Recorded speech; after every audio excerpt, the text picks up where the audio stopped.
Welcome to Upper Valley Haven. I'm your host, Elizabeth Durazio here at Chronicle, and I'm joined with the smiley, happy face of the receptionist here, who is the first person you come to see when you're at the Haven. This is Marti Eagle. Hi, Marti. Hi. And she's going to tell us about what it's like to come into the Haven and what we can expect. Well, the Haven's a very welcoming place. We're very glad to see anybody that comes through the door.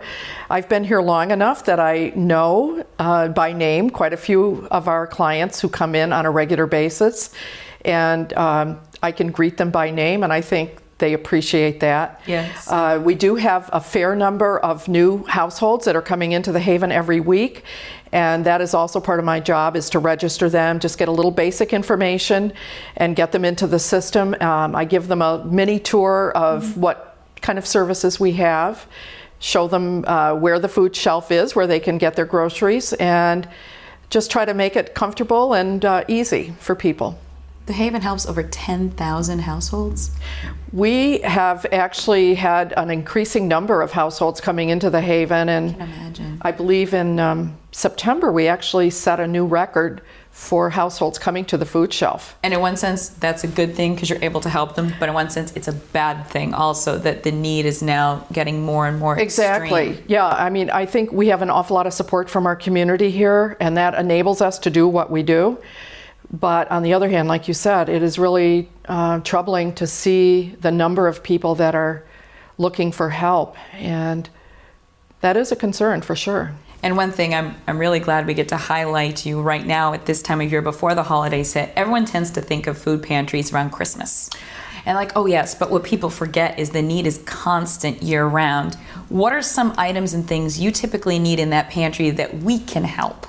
Well, there are certain items that the Haven purchases for the food shelf. Some of our canned goods, pasta sauce, peanut butter, tuna fish. Those are items, if anyone goes to the Haven website, they would see that those are items that are listed there as something that's always appreciated as a donation. So the website is actually a really good source for up-to-date requests, and you post too. the current needs on Exactly. there, which are changing. And I'm going to challenge our viewers to do that. So hang on to the end of the episode for more information.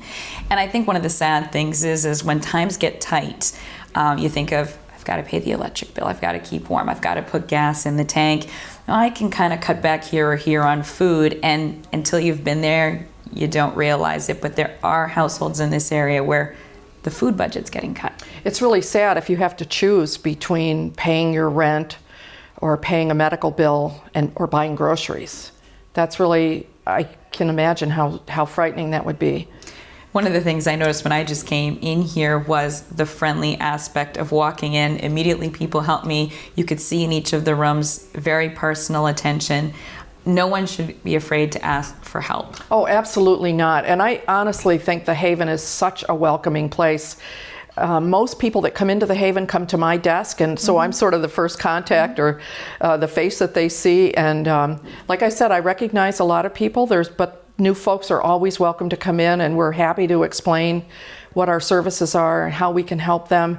There shouldn't be any hesitation to come in here. It's really welcoming is the best word that I could say for the Haven. It's a wonderful place. And for people in the community, even if your budget's tight, we don't all have to do it ourselves. We can each give a little, and that can help a big effect. That's right, and that's a big part of what we have here. Also, on my end of the building, we have people bringing in clothing donations. We have a clothing boutique. We call it the Haven Boutique. And everything's free. Exactly. And we have a lot of nice things, new items coming in every single day. We get a lot of donations. And people are free to just come in. They don't need to check in officially. They can come in during business hours and just go in and browse the clothing room and find something that might work.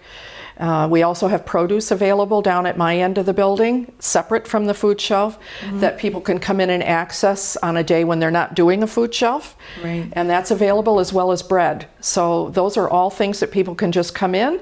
They don't even have to stop at the desk if they don't want to. Oh, but you should. You should. You It's always nice You to say can't leave hi. Marti there all by herself. Not when she's got such a great smile and she's being so helping. Well, I want to thank you, Marti, for all that you do. And I would encourage anyone in the area, if you need help, please stop by the Haven, say hi to Marti. She'll point you in the right direction. And if any of you can find in your hearts to maybe have some clothes you can donate that you've outgrown, or maybe it's got tags on it and you've never worn it before, please drop it off here. And remember to stick by until the end of the episode when I tell you those items that the Haven desperately needs right now.